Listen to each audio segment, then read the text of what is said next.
Hey, welcome. It's Domain Dave from, cheapwinefinder.com, again, like always. And today we've got another wine in the vein of when the wine industry has troubles, value-priced wine drinkers make out pretty well. Wine was down, beer was down, spirits were down last year. I read somewhere that wines above $50 were up 1%. Everybody else was bad, and what we have today is the Stoller Estate Willamette Valley Chardonnay 2023. Stoller Estate's a pretty legitimate, really good winery up in Oregon. They do estate wines.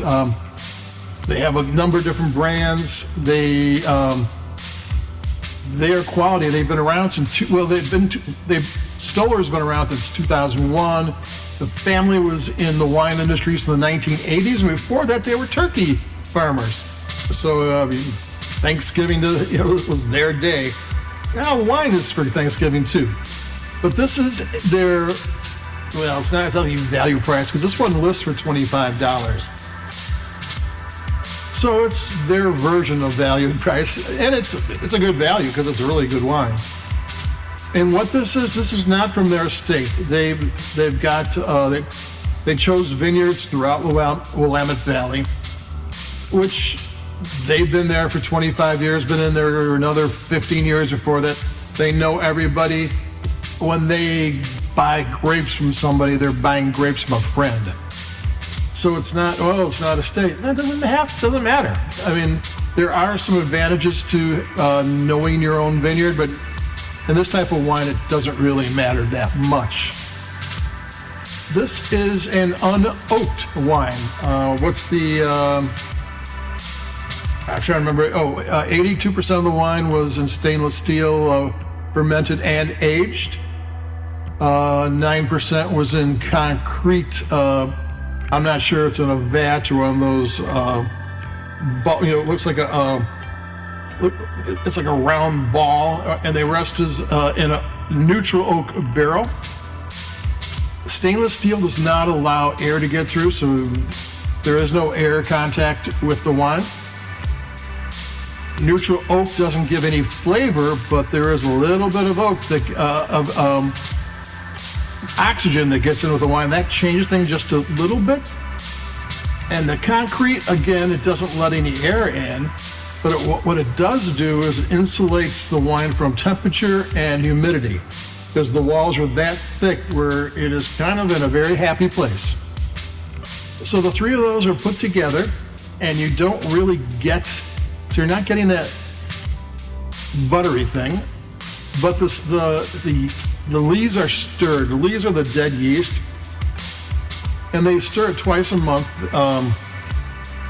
and that can bring out a creamy, nutty flavor. And I got a little bit of like vanilla cream from the wine. Twice a month doesn't sound like much, but it was enough to give me that. And I'm going to take a taste. They use Dijon clones, a selection of Dijon clones. Clones with grapes are really important. I'm going to take a sip and we'll talk about that.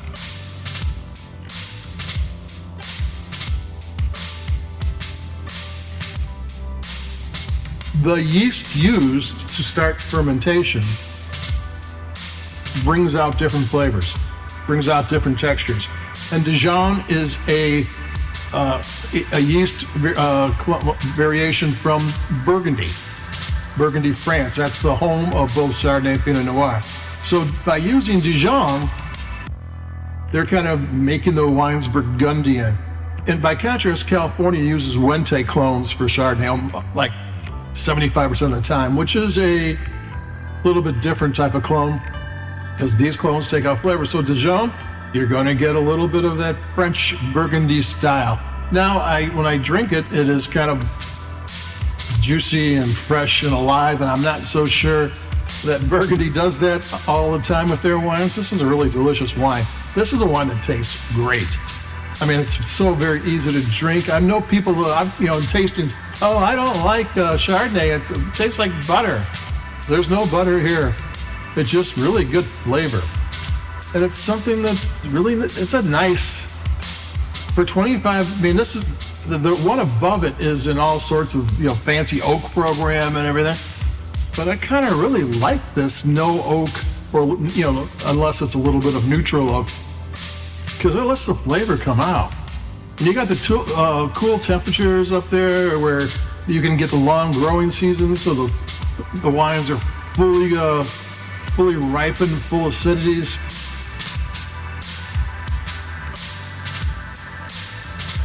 The acidity is great too. Like I said this a couple times. If you're talking to a Burgundian winemaker, tell them that the acidity is wonderful and it has great length, and they're happy. And this wine has excellent acidity and has really good length. The flavor has a lot of time to unfold, and it really tastes great. I mean, this is a tasty wine. And like I said, this is one that I found for 15. It sells for 25. I mean, I've seen sales for 17, 18. Take another sip. And a wine shop had a quick sale, $10 off. And I took advantage of it, and it wouldn't have been there if wine sales hadn't been off. So you got to look for these things. Is this particular one going to be on sale anywhere? No, it's worth buying at its regular price and maybe just waiting for a sale that's more normal, not anything huge. But the Stoller Estates Willamette Valley Chardonnay 2023, this is kind of their entry into the Stoller Wine Estates family.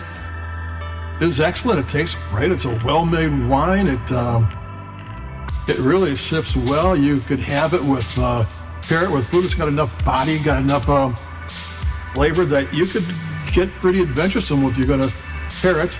And well, that's it for me. That's Domain Dave, cheapwinefinder.com.